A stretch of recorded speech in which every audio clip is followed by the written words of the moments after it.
It's funny, like we were talking about credibility. It's like I worked myself up just to get the own podcast going. Then it was like, okay, do you want to speak at Collision on the future of work? And I was like, yeah, I do that every day. But now though, it's funny, being on a platform like that, like Collision, everyone around me is now like, oh fuck, that guy's credible. That's right. Which I think is so interesting because nothing's changed in the day-to-day, but now I'm getting people asking me for like inbound leads on sales and tips and businesses. And I go, well, that was always me. Correct. And that's why I said on the end of it in my Instagram post, like, you know that light at the end of a tunnel, it's a spotlight.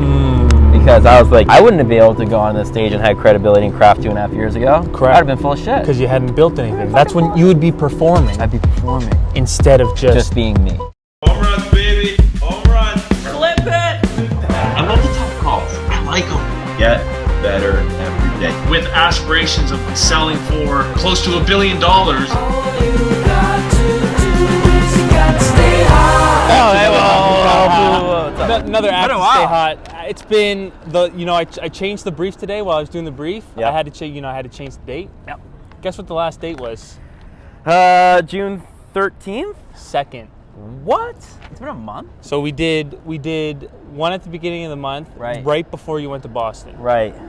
You went to Boston. I was in Toronto. You came back from Boston. Right. I went to Ottawa. Right. I came back from Ottawa. You went to Collision. What were you doing in Ottawa? Went to see a CFL game. You just went to Ottawa to see a Red Black? So yeah, I went to the Red Black home opener. God, we gotta get you out more. I'm working on a project with Nate Bahar. Small town guy, boys. Who plays for the Red Blacks. And cool. I DM'd him one night. I was like, oh, he posted something about a home opener. I was like, wow, that'd be lit. I should come. Like half committing. Hey. And he was like, oh yeah, lit. And then I woke up the next morning. I was like, oh, I kind of have to go now. Yeah. So I was like, okay, made plans. Do you know him or is that cold? No, I've. What's his name? Nate Bahar. He went to play? Carleton. He's a not a running back. No, the guy that catches the ball. A wide receiver. Wide receiver. Oh boy. He's a wide receiver for the Red Blacks. Very cool. Anyway, he owns a NIL marketplace where he connects brands to professional athletes. Oh, very cool. For brand deals. So that's what he does. That's his real-time job. That's like CFL is a side gig. Yeah, or reverse site, whatever. No, like monetarily, like you don't get paid anything. Of course, well, true. But he's definitely easily the best player on that team. Nice. Shout out to what's his name? Nate Bahar. Hey, Nate Bahar. So yeah, Nate Bahar's the guy. Really? He was on a podcast with Fred Van Vliet of the Raptors. Oh, that's cool. Anyway, so I went there just to like show him that I was like actually true to my word because I'm working on an Undressed in Jersey series. And you're kind of a big deal. I want to talk about that. So I was like, hey, Nate, I'm here. Hey, how are you? And then I spent some time in Cornwall with my friend who lives there. Nice. And then we golfed a couple of days. So yeah, I was there. You were in Boston. I came back. You were at Collision. So it's been like 3 weeks. If you guys don't know by now, we're worldwide. If you can't tell. Yeah. So okay. So did we do a recap on your Boston trip? I don't think No, we we haven't recapped Boston. We haven't recapped Collision. We got a lot of shit we got to do. So talk to me about Boston. Beantown. Okay. Because you said that you had a lot of meetings, business. It was like a business trip for you. Yeah, I know. How'd that go? Listen, Boston was great. First off, golf decently well, even though I hadn't golfed in 2 years, so that was great. You caught the bug? Also now picked up the bug of golf. It's a great sport. Honestly, like if you're not, I always used to like look at people on Instagram and go like, oh yeah, whatever. Like when golf got big last year, it was almost like everyone like during the pandemic, like golf got big, and then like F1 got big because of that Netflix series, and everyone got into it. So like now everyone's now into like racing and golf. I'm not really into racing, but I picked up the golf thing, and sure enough now like, what a sport to play. Especially for someone who's competitive. And business-wise. Correct. So this is really interesting, right? Like golf now is like, it's funny how like things are cyclical, right? And like how timelines are cyclical. So like golf was huge and like has always been a big business sport. But I feel like it went away maybe in the thousands or tens a little bit from like an appreciation perspective amongst younger generation people. Of course. Now, it's massive, man. Oh. And then I didn't realize in Boston, there's like 25 PGA courses within like a 20-mile radius of the heart of the city. So you can drive and get onto a golf course in like 20 to 30 minutes there, like from office to course. So from a culture perspective, like in the workforce there, everyone golfs. Nice. And they're all part of these like golf course like as members, and they're like little, it's like a thing. It's like, oh, if you're part of that course, oh, he's a Cohasset guy. It is such a thing. He's a country club guy. It is such a thing. It is a huge thing in Boston. I'm not sure if it is like that anywhere else. I'm sure it is, but it's very much like a memberships type of thing there. So where'd you go, and who did you play with? So played with one of our advisors for Grata, a guy named William Cullinan. William is Bill's, we call him Big Bill. Big Bill is ultimately our advisor. He's made some great intros for us out there and helping us with the fundraising side there too. So shout out to Bill, you're the man. Played with a guy, Rob Bork, who is actually an 1980s Dartmouth football player, which was kind of cool. So got out there with him. He's still got it. He's out there swinging the clubs. These guys play a lot, right? Yep. And then we play with old Fran Daddy over there. That's right. And so playing with Fran, he's a big talker. You know, he loves his. He claims he's a golf guru. Yeah. Started off a little shaky, not gonna lie. He was out there like shanking balls, and I actually started really well. And then all of a sudden the roles reversed, and Franny turned it on, and Krem's game with the shit after a few tall boys, and that was it. But I caught the bug. I'm playing now all the time. But the trip itself was super valuable. Yeah, talk to me business-wise. What did you do? Closed obviously one of our biggest accounts out there. Oh, this is great. You're gonna love this. We closed our first ever 7-figure sale. Stop it. For what company? Grata. We closed our first ever 7-figure sale. How does that feel? That was cool, and so it was funny. I didn't realize it. So going out there was big, and we started getting all the numbers because we charge on a cost per door basis, and getting the hardware and software all involved. And I started doing the math on the plane there, like really doing the math. And I went, Fran, you know we're on our way to close up. I don't know. I don't think he has either. But we're on our way to close our first 7-figure sale. And I'm like, that's sick.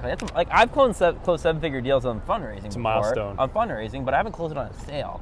And that was like a big milestone. So we got that all done. It's going to turn out to maybe an 8-figure sale eventually by the time we're done with it. But that was really cool and exciting. And then we met with a huge private equity firm out there who has like over $50 billion assets under management. They're a reputable firm. Can't say names on this session, but we're in there now. We got a building that we're spec'ing out for 800 units with them in the Carolinas.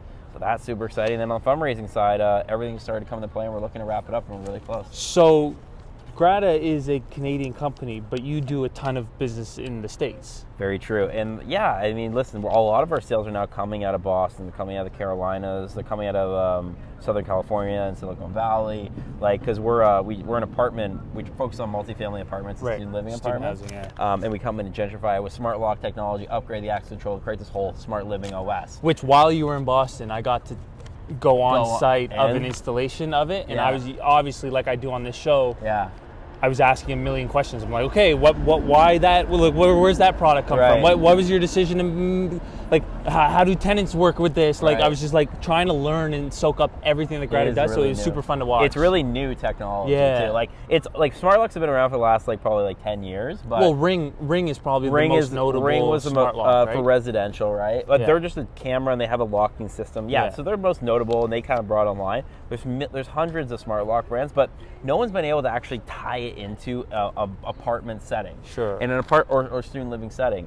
In condos now, you can do, but no one's really been able to go into existing buildings and cost effectively bring a hardware solution also have a software solution that integrates with hardware, able to do it at a price point that makes sense for the portfolio owners, the REITs, and everyone in the property. But then also, through all this technology and having it all flow into this super app, essentially, which is Grata, which is an app for all users, whether you're a resident, technician, PM, anyone, to have it all in one place where you can credential access and essentially replace the need for keys and fobs, and then built in a whole bunch of other features behind that is really exciting. And so having the ability to actually go in and you see it firsthand on how you take a 100-year-old building and give a total technical upgrade and spin to it that then lights up the building and creates this whole smart living OS. It's pretty cool. You know what was super fun for me to see, because the tenants were home while they were doing these installations. Which in my mind, I wasn't expecting that walking in. I thought the building was going to be newly constructed, and you guys were getting in there. No, you guys were replacing locks that were already, and you had to knock on the door and say, hi, is it okay if we come in and set up this lock for you? And in my mind, I was like, okay, there's a 65-year-old woman, a 75-year-old woman. How is she going to feel about getting this new technology and app? Because I have the nightmares of my grandmother teaching her how to use iMessage. And how was it? The simplicity that you saw, you saw them something click in their mind, where they were probably nervous about this whole change, and then Chris, who I got to shadow, explained it, and they were like, oh, it's really that easy? It's like all I have to think of is a 4-digit, 6-digit PIN, and then I can just come and go as I want, and it'll lock, and I can access it on my phone and download the app. They were like, oh, I can do that. Great. Okay. Yeah. It was the setup process to onboard the client was effortless. So easy. And it has to be with that business, right? It's all based on scale. That's right. And so being able to onboard and actually not having to be, and we also just contracted a new partner, which we'll announce next week as well, where we actually don't have to be on site. So we train people to actually go and do that, all the installers, which is super cool. So we can be purely remote. You are like, and this is something I love about working with you, it's like, you're running real businesses. Yeah, they're legit. You know, like these are legit businesses. Yep. How is it as the I went on the Grata website today. Yeah. The About Us shows your dad and you. Mm-hmm. Your dad's the CEO and founder. You're the co-founder and chief revenue officer. CRO, yeah. What is a CRO in your words? Well, CRO is anyone that's in charge of revenue generation, right? Pipeline. Yeah. Sales, closing. You're the sales guy. You're the sales god, right? Sales god, yeah. But no, but I think I've had to really dive in, and like I've actually had to create it from scratch. So our model is something called the SaaS Plus model, which is it's very unique. So we can come in, and the portfolio will pay for the upgrade for their building, right? They'll pay for all the smart lock. They'll pay for all the access to upgrade their building. We've gotten it down through strategic partnerships, aka CRO side, with vendors like Alfred, which you saw, right. Locks, to get it at a price point that is cost effective for the portfolio to be able to do it. Because a lot of these traditional type of competitors, like a Smart Rent, will focus on new builds, right? That building going up there, that one. Correct. Because what you can do is to buy a condo in that building or to rent that product, it's not priced yet.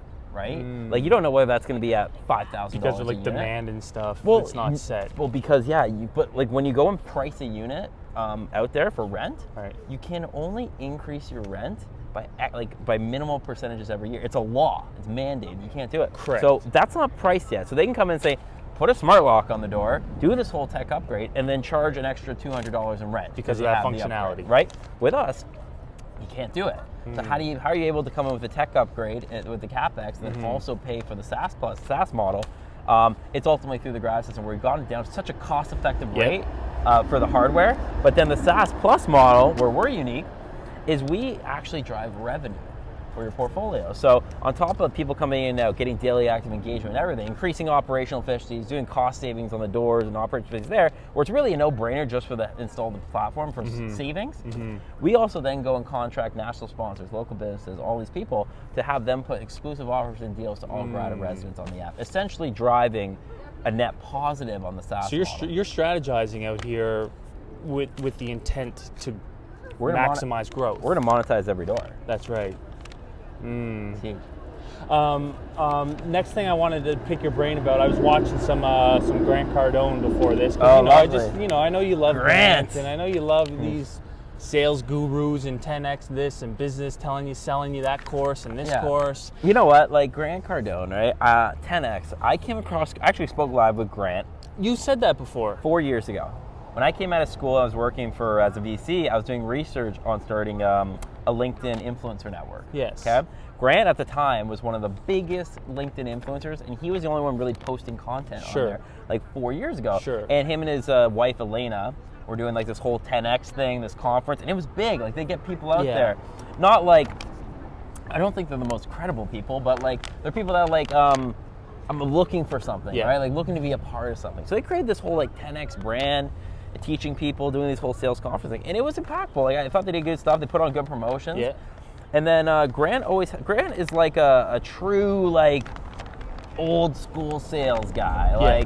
And he deals mainly with real estate, mortgages, debt finance. He's a big debt financing guy. Yes. Which, I mean, I'm not a huge fan of debt financing, just because you're going to get into situations like the 2008 financial crisis. You're going to get into situations that we're going to go into right now. Which he went broke during. He on the podcast I was listening to, he was like, my net worth was $6 million, and then it dropped to like $1 million, which you could argue it went negative. So the movie The Big Short. That's right. It's just they were going out mortgages to everyone. That's right. And debt finance.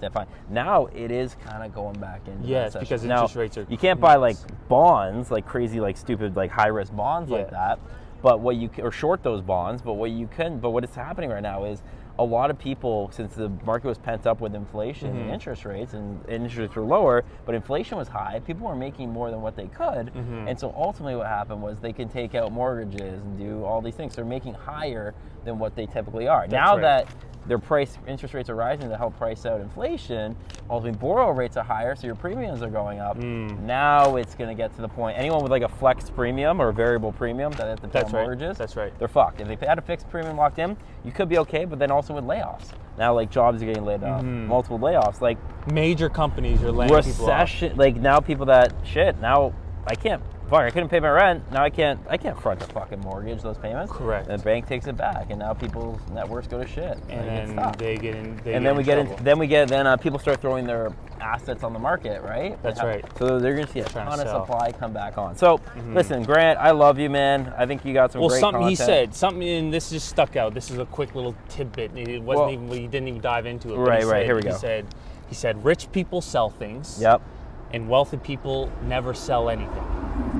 So I don't know what I've listened to some of his debt financing videos, and conceptually it makes sense. Like if you have $1 million cash in the bank, why would you go spend all your money on that asset? Why don't you debt finance it on collateral with the $1 million asset, buy the asset with the debt, and then sell the $1 million use cash? Someone else, yes. Right? Like I get it. Got it.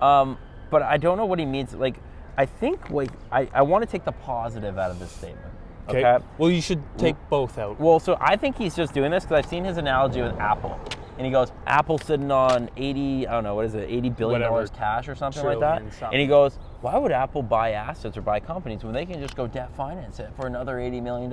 And now they got $160 million. And then they're just spending the debt financing, acquiring assets, and they still got $80 million cash.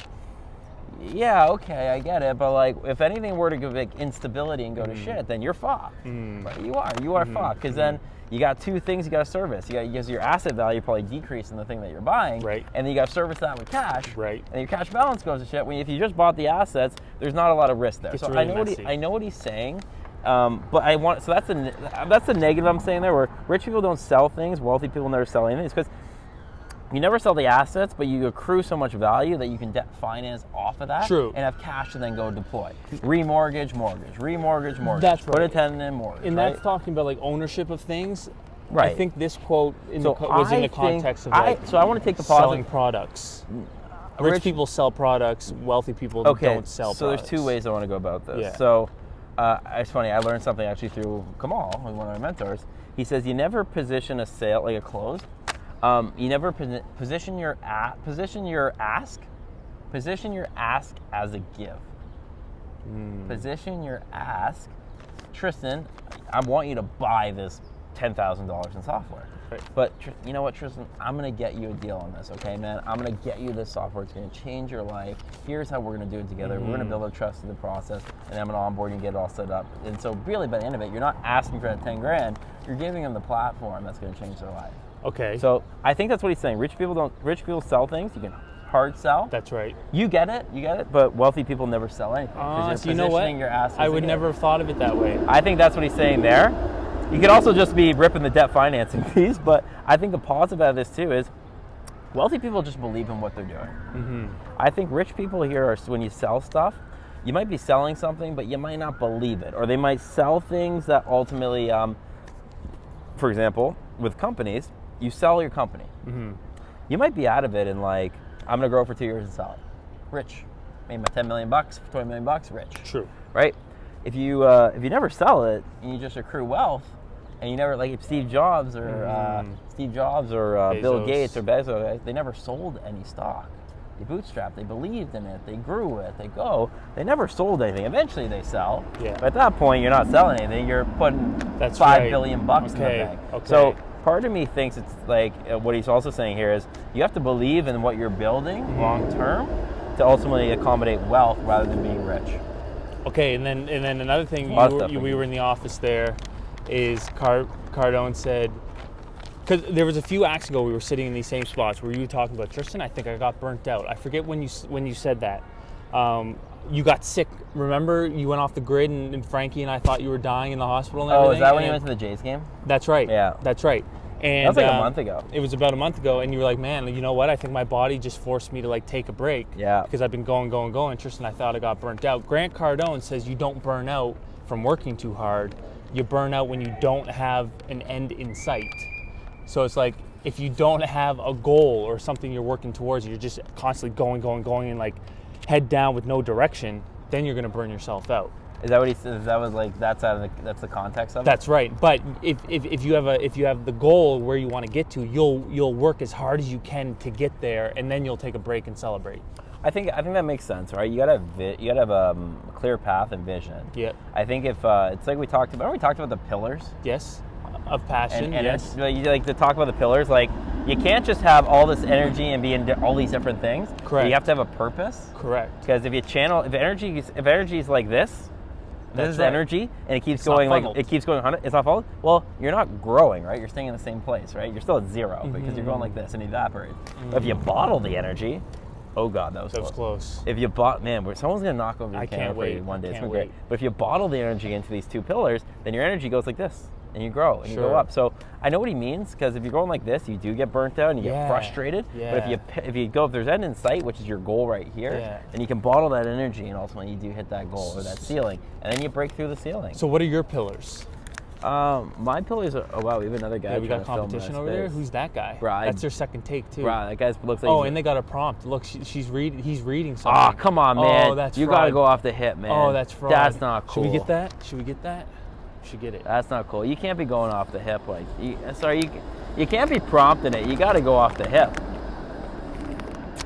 You know, you have your touch points. It's not natural. Yeah, no, and that's his second take too. Like, I saw him do that same. He's probably filming a commercial though. It's gotta be. It's gotta be a commercial. Anyways, that's not our brand. That's his. Let him go. We like to go off the hip here, but strategically off the hip. We got our notes. It's strategic. We have directions we want to go to. Oh, okay. Take 4. Yeah, take 4. Yo, so talking about those pillars, but you do have multiple pillars. You're sitting here with your hands in two different companies. Right, today. but they're all. I think you have goals, right? So we always talk about setting tangible goals. Yeah. I like revenue as goals and door counts as goals for okay. For revenue goals, I like month-over-month revenue goals for Greencube. Yes. You just gotta focus on hitting those goals, right? Okay, so someone who doesn't have a pillar today, right, and they don't have any money or capital or like a head start to like fund anything, what business should they start today? Because in the office you said, hey, terrible time to something a business, perfect time to start one. Oh, terrible time to have a big business because you got to adjust and you're really big, you're inflated. It's a great time to start a business because you have nothing. Right. It's always a great time to start a business because you have nothing. So if someone has nothing, what should they start? They should focus on, they don't have to start a business. We always talk about this, right? Discovery. You discover your business through looking, passion, getting out there. Like, get out there, right? If you have an idea in your head, go like talk to people, discover, like talk about it. Like, okay, like I'm thinking, like I remember one of my good friends, Hillary, was saying, I'm gonna start a dog collar business that tracks your dog. Like last year she was gonna, I said, I don't think she ever did it. I'll go ask her. I'm gonna go start like one where like we're gonna create these dog collars and you can GPS track your dog and everything. I go, it's a very competitive market. Sure. And we're gonna have an app, we're gonna have a software app essentially too, where you can track your dog, be a whole dog app thing. I'm like, cool. Like I never put down any idea. Great idea. Guess what? Well, like it's happened before. Like it's a fun idea. Like there's thousands of those. Yeah. But you never put down a business because there's thousands of those, or an idea because there's already thousands. Because guess what? There's obviously not a product like Apple that has cornered a market so well because they just executed. So you could be the dog collar for Apple, like the Apple for dog collars, right? Whatever. So I said to her, well, she asked Troy, how do I start? And I go, well, you got a prototype, sure, you can work towards that prototype, but what you really should do is go talk to dog owners and go ask them, like, hey, we're creating this application, this is my idea, I love your feedback on it, and what would you think? What are your pain points of this? Or if you have one, what's your pain point? I start working that, and eventually you capture research and you get some stuff, and you go, here's what we're thinking of charging. And eventually overnight, you have your market research, which then ultimately leads into your MVP, which is your product, which then ultimately leads into your price point, which then ultimately leads to price point, product, sales, which leads into revenue, and you got a business. So that's a process that you have to go and do the legwork and discover. But I think a big thing that I was thinking about is people also got to know when to jump. That's right. Okay? That's So right. a lot of people at Collision, when I was talking to them and I was there, they were like, I'm a student, but I have a startup on the side, or I'm working at RBC or a big bank, and I got another thing on the side. And I go, that's awesome, man. What are you building on the side? I go, I'm building this whole like One girl was building ESG reporting software. Another girl was building an HR management software. Another one was building a SOC 2 compliance software, right? And I was like, these are awesome. They're like, well, okay, great. I'm like, how do I start? How do I take the next step? That's right. And I say, you see that fucking name on your name tag? You gotta quit that job. Ooh, and go all in. Gotta go all in. Because then that just limits, or that You gotta quit your job.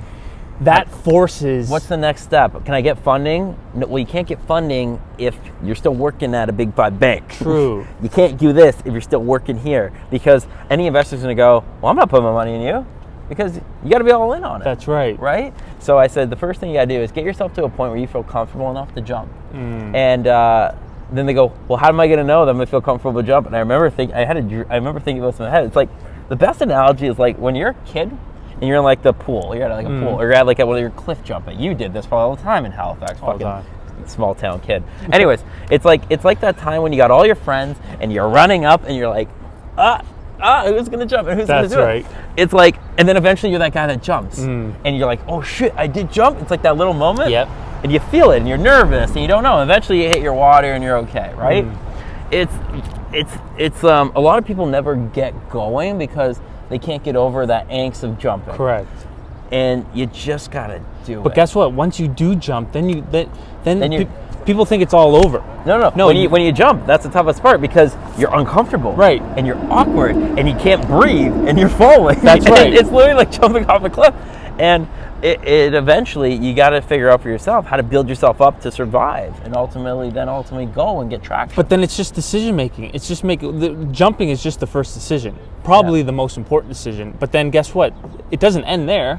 Then you just make another decision and another decision. But you can't. Another decision. But jumping, let's just categorize jumping. Like Tristen jumped. Tristen said, "I'm in Halifax. I'm moving to Toronto to start a business." You didn't know what that business was, though. You jumped. That's right. That's a jump. Correct. You came here. Yeah. You got an apartment. Yes. Okay. This is all part of jumping, right? Correct. I have bills. I have to support myself. Did you have a choice, Tristen, to go back?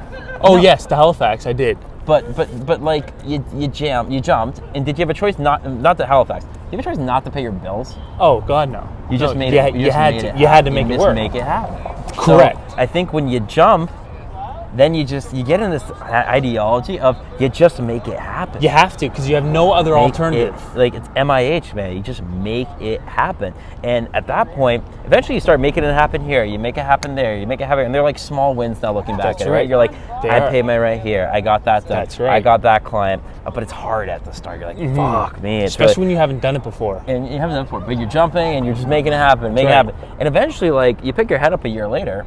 That's right. And you're like, oh, I made it happen. I got 10 clients. That's right. I got 12 clients. That's right. I got a seed business. Now, like, paying my rent doesn't really work. And it isn't like a big thing anymore, right? But it's like there's a great Lil Wayne line from Drop the World. It's the spot gets smaller as I get bigger. The spot gets smaller as I get bigger. And then he talks about like breaking through that ceiling again, because then the spot gets bigger and he has to get bigger with it, right? It's a constant thing, right? You just keep growing. You just keep making it happen until you grow yourself. What are some things that you use to like quantitatively track your progress and your growth? I'm an interesting person, right? Because my thing is always I have to be both companies, Grant and Greencube, I've always told everyone this, based on my personal growth, are an extension of myself, right? So it's a weird thing to think about, right? People go like, well, who are you dating? Like, what's your social life look like? I go, I got a lot of friends. I don't date anyone, though. And they go, why? Like, I'm just so dialed in on these two things. That's right. And they go, well, you're just working so hard. You're working so hard. Why are you working on these two businesses so hard? Like, you're killing yourself, blah, blah. Whoa. But it's funny for me. I've always said it's like working on these two businesses is like working on myself every day. It is. Which is amazing, because like every day I can prove something to myself. And so when I grow something to a revenue perspective and I go, fuck, like I did that. That's right. Because I did it. That's right. Right? So the biggest thing to answer your question, I guess, directly is you got to be really, it goes back, now I'm quoting everyone, it goes back to what Steve Jobs said, right? You got to be really passionate about what you're doing, because any sane person would have quit. That's right. So if you're not passionate about it, you didn't jump really, probably. And if you didn't jump, you're not all in. If you're not all in, it's just not going to work. Yeah, you can't half jump. And that's where I... Because you'll hit the cliff. You'll hit the cliff. All the way down. Right, and then you'll die. Yeah, that's right, that too. Yeah. And for me, one of my biggest things of jumping is like, after you graduate university, everyone tells you got to get a job, start applying to jobs and apply to that. And I was like, man, I know I don't want to work for someone else. I knew that. And so me jumping was like not applying to companies because I didn't want to get locked down in one place. Yeah. And therefore, I was just like, okay, let me see how long I can survive without having to get a job. Now, I always knew in the back of my mind, and it's still there, if this doesn't work and people stop paying me, then I'm going to the keg down the street and applying to become a bartender, because that's like, that's going to sustain me and help me pay my bills and hopefully allow me to continue trying to jump and make this thing work. Yeah. But that's last resort. That's right. You would have been good at the keg. I would have tipped you big. No, but that's the thing. It's you got to like by going all in. It's like you have no other option. There is no other option. You have to make it work. Got it. And you're gonna find ways to make it work. And then you're gonna find out. You're also gonna better yourself a lot in the process. Mm-hmm. Like I think you probably feel really good about yourself right now. Man, even 6 months ago, I feel like a different, more confident person. Confident, like I sent you the Grata contract today. You're still a little bitch on Instagram though. When you're talking about, sorry, I do have to call him out. Please. One of his videos, Which one? Which one? I couldn't stand it, but I was like, it's good. He's like, he's like, I get really pissed off when people are calling my content cringy. Oh yes, okay. Hey, sorry, and I remember this. I went, what the fuck, Tristen? Like, you can't be pissed. I guess it's different, right? Because that's like your craft. Like your content is your craft. I would argue I wasn't pissed. Okay, so you're just. I recognized it. Okay, you seem a little mad now. I think like he's like, I got really mad when people were like, my content is cringy, and I go, Tristen, your content's always been cringy, man. It's always been cringy to some sort of people. But like, you haven't always cared about it. That's right. But I think like you were trying too hard to be a creator. When I would say, Tristen, because we haven't talked in a few weeks, you know what I'd say to you? You are just a natural creator. You've always been one. So don't get too mad about your boys saying that you're trying to be a thought leader. Because guess what, Tristen? You being yourself is organically you already being a thought leader. Right. And I think that's one of the biggest things that I'm learning too is like... You're trying something new. You're a little awkward right now. That's right. You're a little awkward. I saw your stuff. Right. It's like you're doing like specific segment stuff because you know like that's what drives eyeballs and that's what gets impressions. Correct. There's a science to your craft. There is. I totally get that. I think also like you do a good job of like, I think there's a science to the craft. I think you also though, because I don't know why I'm even giving you content criticism. This is great. I think like it's like when we did Greencube. It's like, well, you can go be Zoom Info. Sure. Right. Sure. But we don't want to be Zoom Info. No. You want to be Greencube. And right? I want to be, and you want to be Tristen. Tristen, I don't know who like you have probably a bunch of like influencer idols or creator idols, right? I do. That you watch content. You're like, I really like how they do this. That's right. But you don't want to be them, Tristen. No. You want to be Tristen. Yeah. But you're building yourself to get to that status. But the only way you're going to get to that status, Tristen, is if you're yourself. To do what, yes. And then it won't feel, then you know what that else. happens when that person messages you saying, hey, your content's cringy, you go, oh, thanks, man, it's cool, watch the next video. And I think what you said there that resonates with me is like everything that you start that's new or different is going to feel awkward. Oh, yeah. And that's why people don't try to do new stuff. Yeah, and I think like you made your first video. I like that you were open about being cringy. Yeah. But you were like mad. Like I watched it back. I'm like, ooh, he's like really fucking upset about this. He's like, I can hear it. He's like, he's trying. But you're trying to. It was funny because you weren't talking organically. Like I could tell you wrote it out, and you're like, I'm gonna touch on this, and I'm gonna talk about it like this, and I'm gonna do this. It was like you put it together. In my mind, I didn't write anything down, but it came from my boy called me, and he was like, man, like. I know what you're trying to do on social media, but it's just so hard to watch. Where's your boy from? From Ottawa, but he went to Saint FX with me. Okay, this is another thing I want to touch on quickly. Okay, This is great. Okay, so he's your boy, right? So it's funny. Your friends when you're starting. I'm not saying he's not gonna be your friend. Yeah. But your friends when you're starting out, like when your friends before you jump off the cliff. Yeah. You'll start to realize who your true friends are after you jump. This is a good point. Your friends when you jump off the cliff, friends on the cliff, are not going to be the same friends when you jump. And you discover who your true friends are the people that jump with you in a way.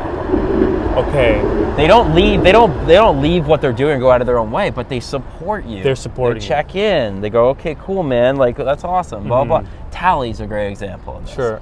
Tally, my friend, he's a rock star, and him and I relate a lot to each other, even though we're in totally different crafts, because he's essentially on the same journey as me. He has a band that's super fucking talented, brilliant, just awesome. I went and watched them like last week, and I was like, dude, like they fucking got him really good.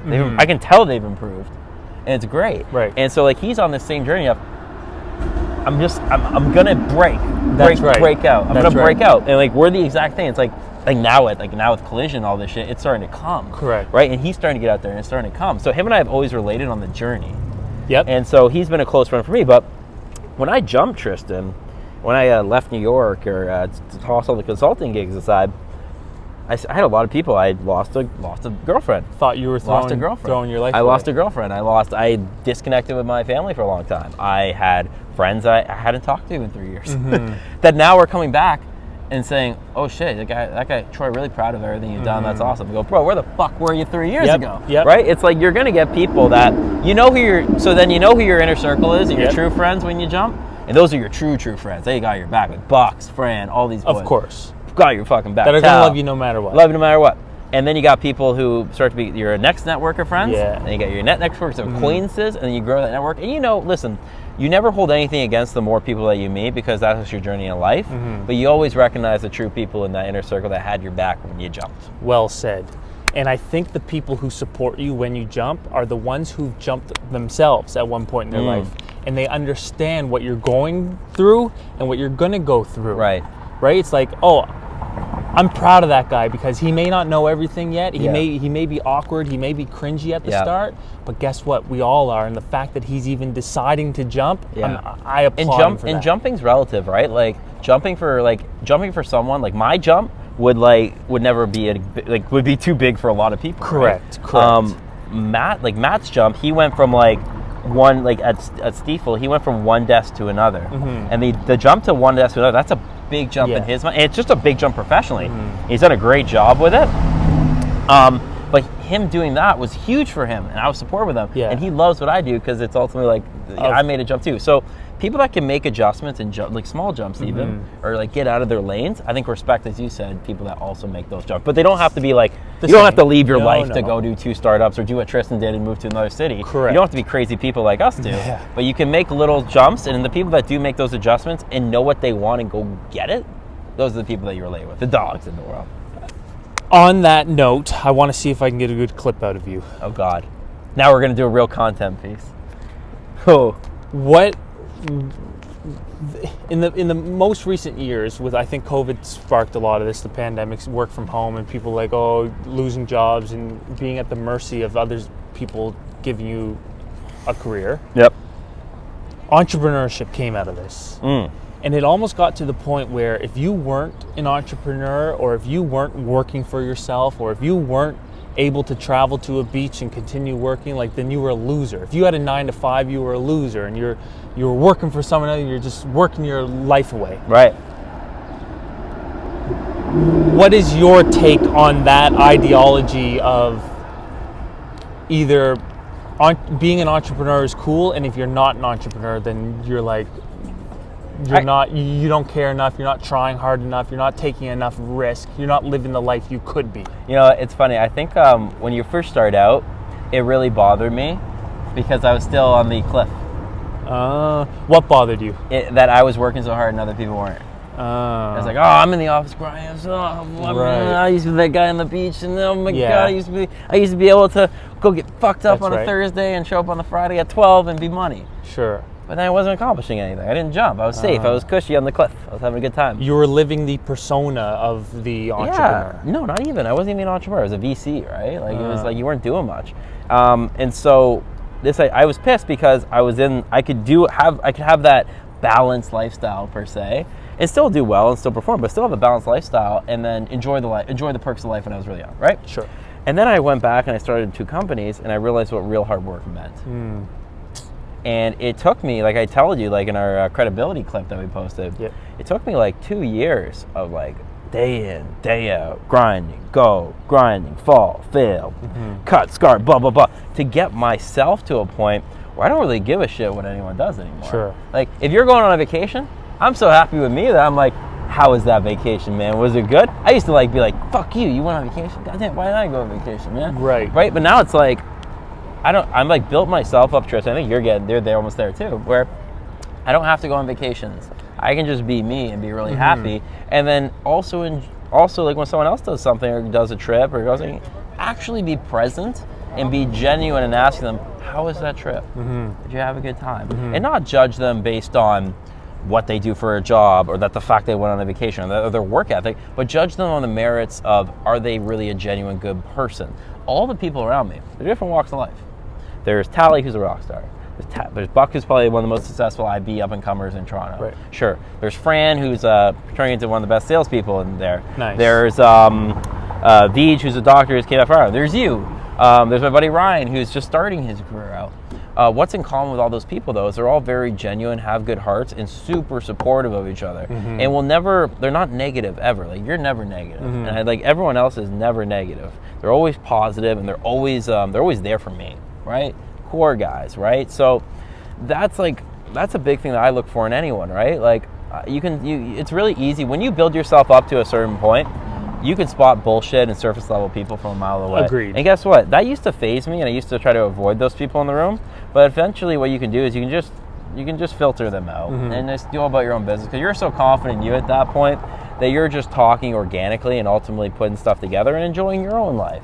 You're not getting affected by what that person's doing or everything. And it's funny, man. I didn't realize it too big to an extent of how affected people are by other people until I went to this club for my buddy's birthday. Okay. So I went to, it's in the basement. What's it called? Where was it? Here in Toronto? Queen Street? The one on King Street right here? It's in the it's not Laissez-Faire. In the basement? Did you and I go there? It was like there? A club. No, it was my buddy Nathan. I forget. Anyways, it's a cool setup. Like, you go downstairs, set everything up. It's not Laissez-Faire, but it was like, you could tell like people go there and they buy bottles. It was a very materialistic thing. I went and bought a bottle, because why not? You buy a bottle, have some fun. Tequila guy. Everyone's like, why the fuck you buy a bottle of tequila? But in Toronto, you don't do it. You don't do it in Toronto. You buy vodka or whatever. Anyways, I don't go out often. So there was all these people that, I don't like lights on the bottles. I think you know this. Whenever we get a bottle or something like that, I hate it. I hate when they come do the dance. I know it's part of the whole thing, but I just want to get the bottle and enjoy my times, right? Sometimes we want the lights, depending on the occasion. Maybe when it's some nights we want a bigger occasion, right? But then there was these people that were like, one guy was like, I'm not getting a bottle unless you get this specific type of light. And the light was like a strobe flasher that went like boom, boom, boom, boom. It was like huge. And there was another guy that I went and stood up on a bench in a booth. Guy liked to dance. And he was like, you're in my booth. This is my spot. I pay for this spot. And I was like, I wasn't affected, because you know me, I can talk my way out of almost any situation. It's pretty funny. But I was like, wow, man. It was like a science experiment for me. I went there, I went, this is really the society that we live in today. Right. That people really are this combative with people over such small shit to look a certain way or be perceived a certain way. It's all perception. When organically, if anyone else stopped acting to try to be that way, but ultimately just were themselves, they could build themselves up to be whoever they want to be and be comfortable in their own skin, where they're not pissed off at the drunk Troy walking around just standing on your toes. And that was my kind of public perception. And that's the same thing when it comes to like entrepreneurs. A lot of people want to be perceived as an entrepreneur that's living the life on their own terms and making all this money drop shipping and doing Forex trading and all that kind of stuff. So like, you know what? It's funny. You asked me like 2 months ago, like, do you ever want to tell people to go fuck themselves? Yeah. In a way now, like, it's not like telling people specifically to go fuck themselves. It's like speaking at Collision, and then obviously we got a big one coming up now that we're going to announce soon. We can't do it yet. Okay. It's official, but they want us to wait because I got to put together a media kit. How fuck's that? We got to big influencer What's guy. a media kit? I was like, what's a media kit? And I was like, so we got to work on that too. Let's go. Which is great. But this was like, I was like, bro, if I looked at myself like 2.5 years ago, I wouldn't have thought I'd be on stage talking about the future of work and sales. And I wanted to talk about this. Do you think the fact that you started to put out content and run this podcast No doubt. and posting stuff No like doubt. this has helped. It has helped. It's gotten me out there. That's right. It's got me out. Now, it's funny, like, we were talking about credibility. It's like, I worked myself up just to get the own podcast going. Then it was like, okay, do you want to speak at Collision on the future of work? And I was like, yeah, I do that every day. Sure, let's go. But do you know but what, now, though? but now, though, it's funny. Being on a platform like that, like True. Collision, everyone around me is now like, oh, fuck, that guy's credible. That's right. He must be onto something, which I think is so interesting because nothing's changed in the day-to-day, but now I'm getting people asking me for like inbound leads on sales and tips and businesses, and I go, well, that was always me. Correct. But I ultimately, me speaking on the stage with a fucking microphone, and a suit jacket looking pretty dapper with a sick, my hair was looking good that day. Oh, man. But me being on that stage now elevated me, literally elevated me across people. Like, okay, that guy's credible. So this is my entire thesis when it comes to content. Right. People think if you want to start a podcast or you should start producing content, it's like you got to come up with this whole strategy and think of ideas to talk about. Like, no, what you do is literally press record on the things you're already doing in your day-to-day life. This whole show has been built on, Troy, what did you do last week? Yeah. And what did you do this morning? Oh, well, I just signed that. And it's not like you thought of what you should speak about. It's just you're now documenting what you've already spoken about or what you already are going to speak about. Yeah. And so the fact that you've done this is now like, it's just spreading a light on Troy is someone who does this day in and day out, whether the camera's on or not. Yeah, and it was a great thing being on stage because I looked in the audience. You're not supposed to do this when you're public speaking. You're supposed to look at the lights. But I looked at the for me, I was like, I wanted to connect with everyone there. And I looked at everyone. They were like really engaged and into it. And I was like, that was a really cool feeling for me that everyone was listening in there and people were like walking by and they stopped. Yeah. And I was like, dude, I was meant to be on this fucking stage. I was like, dude, and that's what I said on the end of it, dude. It was like, in my Instagram post, like, you know that light at the end of a tunnel, it's a spotlight. Because I was like, dude, I wouldn't have been able to go on this stage and had credibility in craft 2.5 years ago. Correct. I'd have been full of shit. Because you hadn't built anything. That's when you would be performing. I'd be performing. Instead of just being me. Instead of just sharing. Just being me. That's a great Act 49, great place to start. We'll see you next week on Tuesday. Boom, boom, boom, boom, boom. Well done. Stay hot. Stay hot. Have a great candidate week, 4th of July. Everyone stay safe and have a good time. Get fucked up. Bye. Please drink responsibly. Peace.